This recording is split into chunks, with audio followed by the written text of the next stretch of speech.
काग चेष्टा बको ध्यानम स्वान निद्रा तथावच अल्पाहारी गृह त्यागी विद्यार्थी पंच लक्षणम।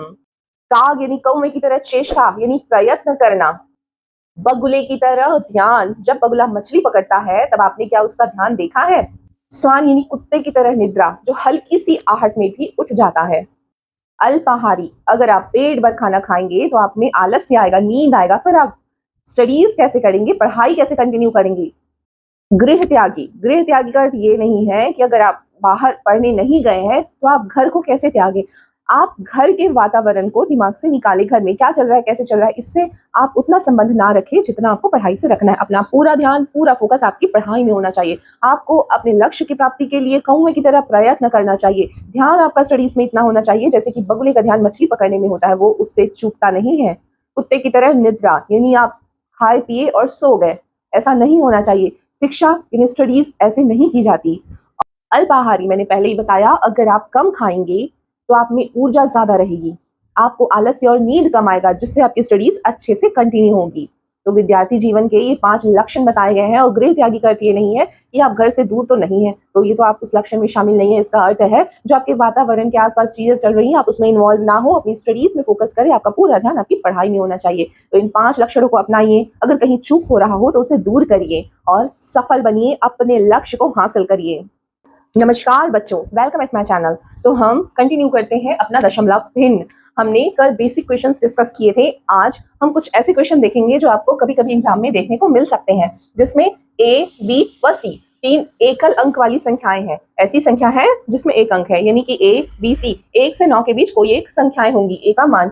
यदि ये संख्या ऐसी है कि 0.abc इक्वल्स टू 19/37। यहाँ से आपको क्या समझ में आ रहा है कि पॉइंट के बाद ये जो ABC है वो रिपीट हो रहे हैं। तो हम इसको प्रश्न में आगे क्या लिख सकते हैं, 0.abc और ABC के ऊपर बार, क्योंकि A, B और C तीनों अंक रिपीट हो रहे हैं और इनकी वैल्यू क्या दी हुई है, 19/37। और आपको निकालना क्या है इस प्रश्न से, A + B + C का मान।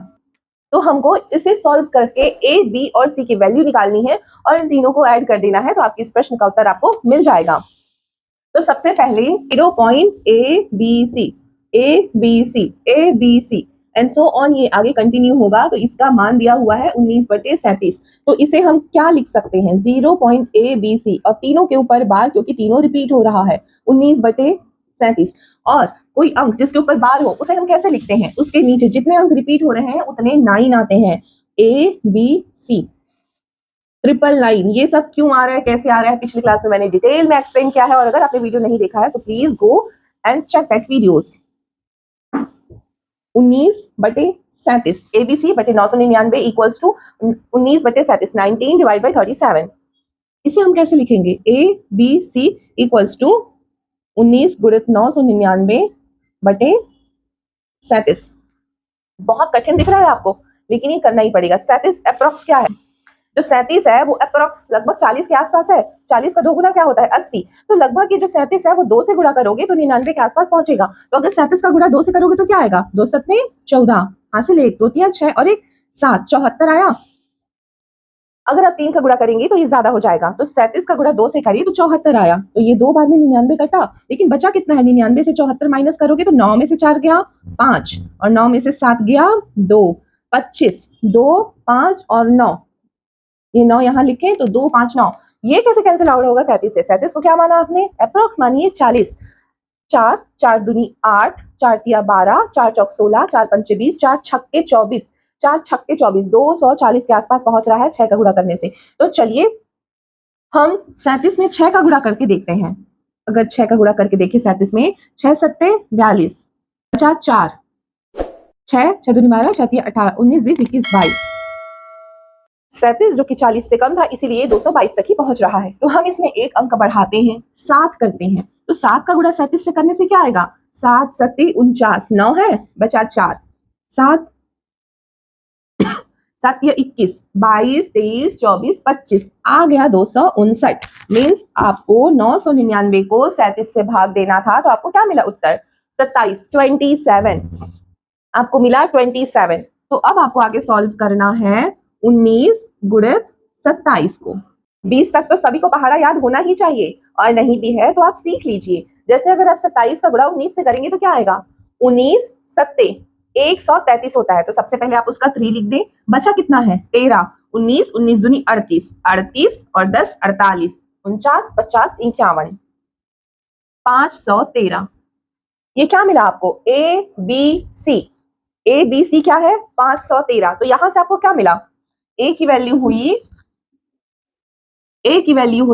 5, बी की वैल्यू हुई 1 और सी की वैल्यू हुई 3। और प्रश्न में पूछा है ए प्लस बी प्लस सी, मतलब 5 प्लस 1 प्लस 3, तो क्या आया 5 और 1 6 3 9।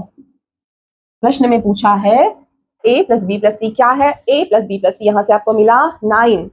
क्या इस प्रश्न में कोई डाउट है तो कमेंट में लिखे यस डाउट, और अगर ये प्रश्न आपको समझ आ गया है तो आप लिखे क्लियर या yes it is clear. Okay, तो बच्चों अगला क्वेश्चन ये रहा 0.09, जिसमें 0.9 दोनों के ऊपर बार लगा है, उसका मल्टीप्लाई किससे करना है आपको 7.3, जिसमें 3 के ऊपर बार लगा हुआ है। तो इसे सबसे पहले आप बार को हटाएंगे, तो वो कैसे हटता है 0.9 दोनों के ऊपर बार है, तो जब 2 अंक के ऊपर बार है तो आप क्या करते हैं उसके हर में 2 9 लिखते हैं, उसका गुणा किससे होगा, या इसे आपको क्या लिखना है, इसे आपको लिखना है सबसे पहले 73 एज इट इज लिखें।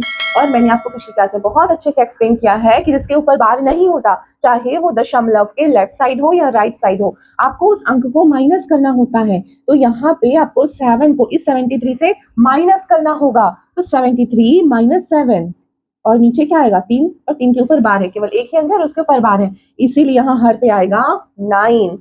73 माइनस 7, यहाँ पे मोस्टली आपने अभी तक क्वेश्चन में देखा 0., तो वहां पे 0 को माइनस नहीं किया जाता था, लेकिन यहाँ 0 नहीं है, यहाँ 7, आपको 7 को माइनस करना पड़ेगा इसको सिंप्लीफाई करने के लिए। तो ये कैसे, इसका आगे सोल्यूशन क्या होगा 9/99 गलत, 73 में से 7 माइनस। अगर आप मेरी पिछली क्लास में बताए हुए मैथ को बहुत, कैलकुलेशन को बहुत अच्छे से आपने सीखा होगा, तो ये जो भी आपको माइनस करना है, अगर जिससे माइनस करना है वो संख्या ही छोटी है, तो आप क्या करोगे इन दोनों का डिफरेंस देखोगे, 7 और 3 का डिफरेंस क्या होता है 4 होता है, और उस 4 को 10 से माइनस करोगे तो क्या आएगा 6, हासिल है 1, 7 में से 1 गया 6। ये छोटा सा अंक है, इसलिए आपको ये जो मेरा तरीका है मैथ का वो लेंथी लग रहा होगा, तो आपको इसे सिंपल से माइनस कर लेना है। अगर आपको मेरा मैथ का कैलकुलेशन समझ नहीं आ रहा है तो 7 को 13 में से माइनस किया तो बचा 6, हासिल है 1, तो 7 में से 1 माइनस किया 6, और बटे में क्या आएगा 9। ये 9 इस 9 से कैंसिल आउट होता है, बचता है 66 divide by 99, 11 6 are 66 and 11 9 are 9, बचा क्या बटे 9। इसे आप 3 से और कट आउट कर सकते हैं, 3 2s are 6 and 3 3s are 9, तो क्या मिला 2/3। इसे सिंप्लीफाई करोगे 2/3 को तो क्या मिला,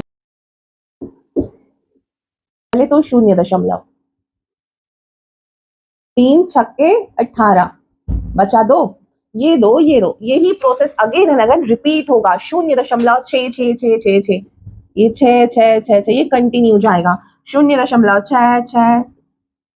तो इसे आप क्या लिख सकते हैं, इसे आप लिख सकते हैं 0.6 का बार, 0.6 के ऊपर बार। तो इस प्रश्न का उत्तर, जब आपको बार वाले दशमलव भिन्न को हल करने का प्रश्न एग्जाम में देखने को मिले, तब आप इसे सिंप्लीफाई करेंगे और उसके बाद जो भी आंसर आएगा, अगर रिपीट हो रहा है तो 6 के ऊपर आप बार लिख देंगे।